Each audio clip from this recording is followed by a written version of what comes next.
इस वक्त ना दुनिया में एक सबसे बड़ी घटना घट रही है और वो घटना इतिहास बदल देगी। आपको बता दें, इस घटना को ऐतिहासिक बताया जा रहा है। रूस सीटीबीटी छोड़ रहा है और जैसे ही ये खबर आती है कि रूस की जो ड्यूमा है वो सीटीबीटी को छोड़ रही है, तो वैसे ही एक धमाका देखा जाता है अमेरिका के एक न्यूक्लियर साइट के पास। और जहां एक तरफ ये सब कुछ हो रहा है तो वहीं दूसरी तरफ पाकिस्तान चिल्लाता है कि अब भारत अपना हाइड्रोजन बम परीक्षण करने वाला है। जानेंगे एक साथ ये सारी चीजें क्या हो रही हैं और इसे बहुत बड़ा डेवलपमेंट क्यों कहा जा रहा है। आइए जानते हैं इन खबरों को विस्तार से।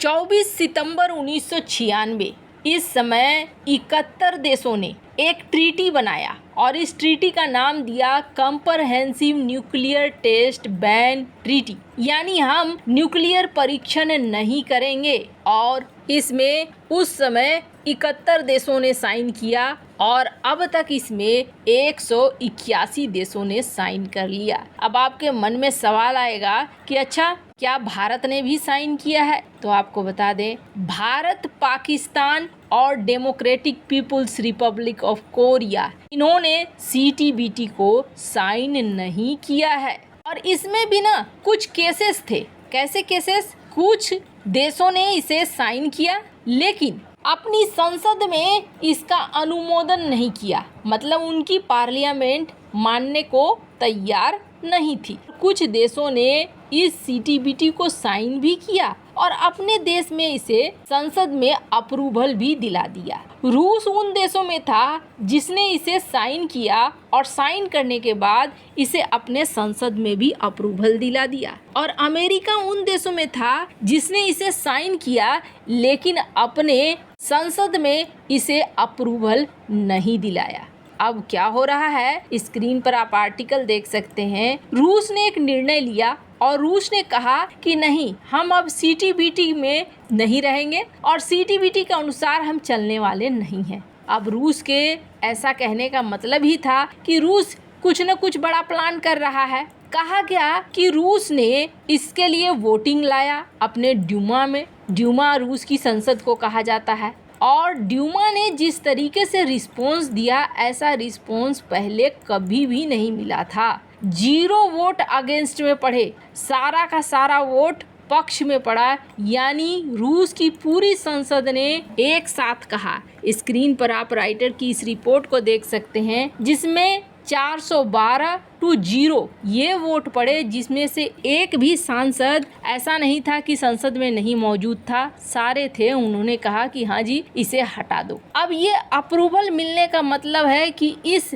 एग्रीमेंट से विड्रॉ हो गया। इधर सीटीबीटी से रूस विड्रॉल करता है और उधर अमेरिका में 21 तारीख की ये खबर आ रही है। स्क्रीन पर आप आर्टिकल देख सकते हैं। ये कहा जा रहा है कि एक धमाका हुआ और ये धमाका कहाँ पे हुआ है? ये धमाका हुआ है एक बड़े सेंटर में, नेवादा न्यूक्लियर सेंटर, और वहाँ कहा जा रहा है कि एक परीक्षण किया गया है। अब ये परीक्षण किस तरीके का परीक्षण है, इसके बारे में ज़्यादा डिटेल तो नहीं आई, पर कहा जा रहा है कि 18 अक्टूबर को जैसे ही डूमा ने, यानी रूस की संसद ने सीटीबीटी से विड्रॉ किया, वैसे ही ये परीक्षण अमेरिका के द्वारा किया गया है। हालांकि ये भी बताया गया कि ये जो परीक्षण है, ये परीक्षण एक नॉन न्यूक्लियर एक्सप्लोसिव डिवाइस का परीक्षण था, जिस डिवाइस के जरिए अगर कोई कहीं पर परमाणु परीक्षण करेगा तो वो चीज़ पता लगाने के लिए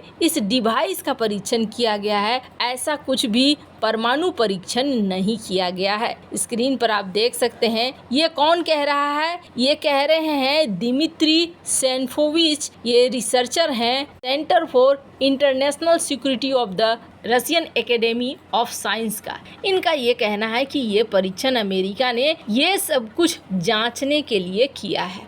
अब इसका क्या मतलब है? इसका बहुत बड़ा मतलब है और मतलब ये है कि दुनिया में एक रेस शुरू हो जाएगी और सबसे ज़्यादा टेंशन में कौन आ गया है, तो आपको बता दें सबसे ज़्यादा टेंशन में आ गया है पाकिस्तान। वैसे स्क्रीन पर आप एक खबर देख सकते हैं, जैसे ही CTBT US और रूस ये दोनों न्यूक्लियर रेस में उतरते हैं, इसका मतलब है भारत और चाइना के लिए दरवाजे खुल जाते हैं। ये यूरेशियन टाइम्स की ये न्यूज है। और ठीक इसके पहले ट्रिब्यून की एक खबर आती है और ट्रिब्यून ये कहता है कि जल्द ही भारत कुछ ऐसा करने वाला है जिसे हम देखकर हैरान रह जाएंगे। ट्रिब्यून की इस रिपोर्ट में भारत के ऊपर बहुत सारे आरोप लगाए गए और ये कहा गया कि इन सब के पीछे अमेरिका का एक बड़ा हाथ है। अमेरिका की सह पर भारत ऐसा कुछ कर रहा है। इस खबर के अनुसार अमेरिका के ऊपर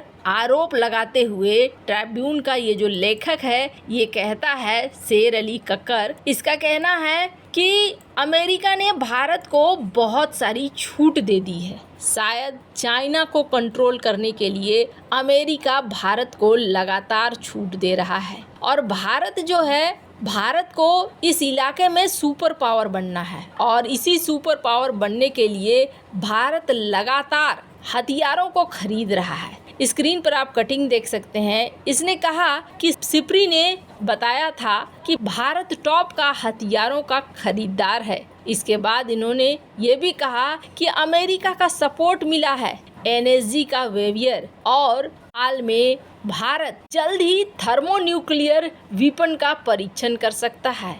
एक ऐसे बम का परीक्षण कर सकता है जो बम हाइड्रोजन बम हो सकता है, एक ऐसा पावरफुल बम जो न्यूक्लियर बम से भी ज़्यादा शक्तिशाली होगा। वैसे आपको बता दें, उन्होंने रेफरेंस में द इंडियन एक्सप्रेस के अक्टूबर 31, 2022 की एक रिपोर्ट का हवाला दिया है और कहा है कि एस्ले टेलिस एक इंडियन ओरिजिन के विशेषज्ञ हैं अमेरिका में और ये सीनियर फेलो हैं इंटरनेशनल पीस संस्था के, और इन्होंने कहा है कि भारत इस तरीके के हथियार का परीक्षण कर सकता है। इनका कहना है कि इन्होंने कहा कि अमेरिका के हित में होगा कि अमेरिका को भारत को कोई सजा नहीं देनी चाहिए इसके लिए, क्योंकि अगर अमेरिका सजा देता है तो चाइना को काउंटर करना आसान नहीं रह जाएगा।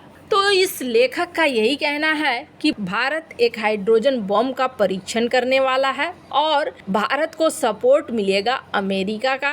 खैर, इन्होंने आगे ये भी कहा कि भारत ने S-400 खरीदा, रूस से टेक्नोलॉजी खरीदा, लेकिन कहाँ अमेरिका ने तो कुछ नहीं बोला और यही तुर्की ने खरीदा तो तुर्की पर एक्शन हो गया। अब यह हाइड्रोजन बम होता क्या है, तो बस ये समझ लीजिए कि हाइड्रोजन बम न्यूक्लियर बम से कई गुना ज़्यादा खतरनाक होता है, क्योंकि ये जो है ना एक ऐसा चेन रिएक्शन खड़ा कर देता है जो चेन रिएक्शन रुकने वाला नहीं होता है। आज तक किसी देश ने इसका इस्तेमाल नहीं किया है, क्योंकि इसके अंदर इतनी बड़ी ताकत होती है कि ये पूरा का पूरा शहर साफ कर सकता है। एटॉमिक बम से कई गुना ज़्यादा शक्तिशाली ये होता है। खैर, भारत ने कभी इस चीज़ को बोला भी नहीं है कि भारत के पास हाइड्रोजन बम है या भारत इस पर काम कर रहा है। अब पाकिस्तान की तरफ से ये आरोप लगाए जा रहे हैं। वैसे इन सब मामले में आपकी क्या राय है, कमेंट कर जरूर बताएं। जल्द मिलते हैं अगली वीडियो में नई खबर के साथ।